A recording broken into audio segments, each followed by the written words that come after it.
Nyanyian rohani berupa pujian dan penyembahan bagi Tuhan memiliki nilai yang jauh lebih dihargai Tuhan daripada persembahan yang hanya dalam bentuk fisik duniawi semata. MTT Inspiration. Embun pagi. Terkadang yang terbaik dalam hidup datang dari hal-hal yang sederhana. Selamat beraktivitas, semoga kita selalu sehat, yang bersyukur, dan jadi yang terbaik. Amin, ya Mujibah Sailin. MTT cover Bayu Bukateja. Akulah roti hidup. Roti sering dipakai sebagai simbol makanan secara keseluruhan. Bila para pengusaha roti terkenal bangga menawarkan produk roti mereka dengan segala keistimewaan, rasa dan bahan. Tuhan menawarkan roti yang membawa kita pada kehidupan. Roti yang dikonsumsi agar menunjang tubuh fisik, tetapi roti hidup menghidupkan tubuh dan roh kita. Firman Tuhan menegaskan, "Akulah roti hidup yang telah turun dari surga. Jikalau seorang makan dari roti ini, ia akan hidup selama-lamanya. Dan roti yang kuberikan itu ialah dagingku yang akan kuberikan untuk hidup dunia." Jadi, barang siapa memiliki anak, ia memiliki hidup. Barang siapa tidak memiliki anak, ia tidak memiliki hidup. Milikilah roti hidup. MTT cover Purwoto, Jakarta. Bangun usahamu dengan Tuhan. Ketika kita memulai setiap rencana, mimpi, atau usaha dalam hidup, ada satu fondasi yang seringkali kita lupakan, yaitu memulainya bersama Tuhan. Bukan sekedar meminta berkat, tetapi menjadikan Dia sebagai pusat dari segala yang kita lakukan.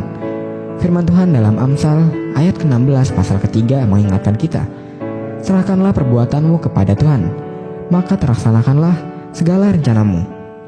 Ketika kita memilih untuk bangun pagi dengan doa, merancang rencana dengan hikmat-Nya, dan menjalani hari dengan keyakinan bahwa Dia memimpin langkah kita, maka setiap usaha kita tidak hanya menjadi pekerjaan tangan, tetapi ibadah yang berarti. Tuhan tidak hanya ingin menjadi penolong kita, tetapi juga mitra dalam setiap perjalanan hidup kita.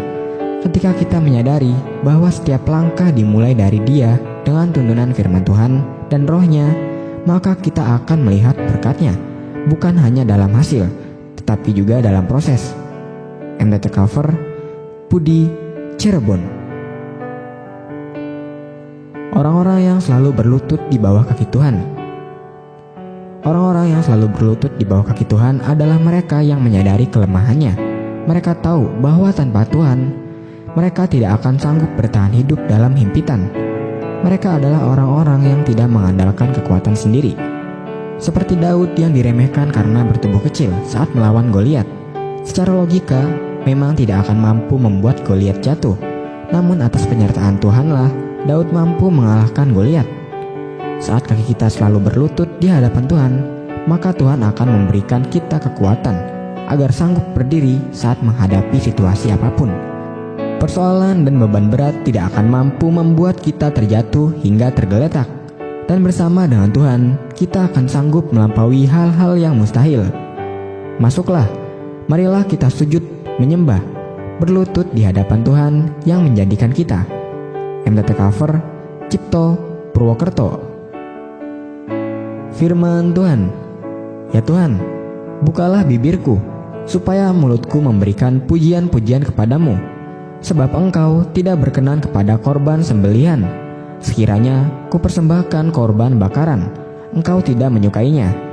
MTT cover Sulaiman, Cirebon.